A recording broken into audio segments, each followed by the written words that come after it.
All new tonight on 7 Eyewitness News at 6, the Cheektowaga Police Department getting a lesson on fairness in law enforcement as race relations between officers and the public continue to make national headlines. It is the first time this training is taking place in New York State, aimed at preventing problems based on race and bias.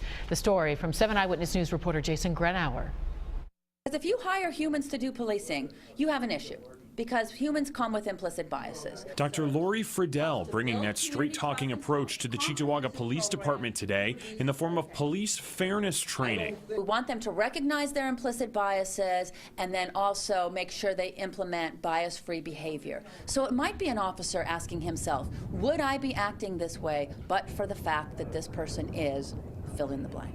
Police abuse of power, use of force, and bias in law enforcement have been in the national headlines since the Ferguson, Missouri shooting. There have been issues here in Western New York as well. Do you think that if more police officers had this training, we wouldn't be dealing with the issues that we are seeing? Oh, yes, I think it would be.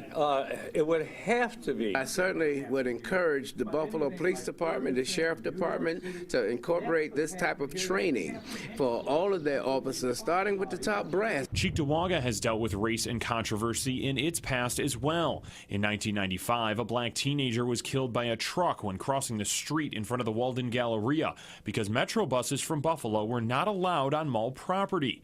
National headlines claiming racism followed, and famed OJ attorney Johnny Cochran got involved. Training like this sets out to make sure that doesn't happen again. While it may be in the past for us, there's members of the community that emotion is still raw, so we always have to be cognizant of that and always keep it in the back of our mind.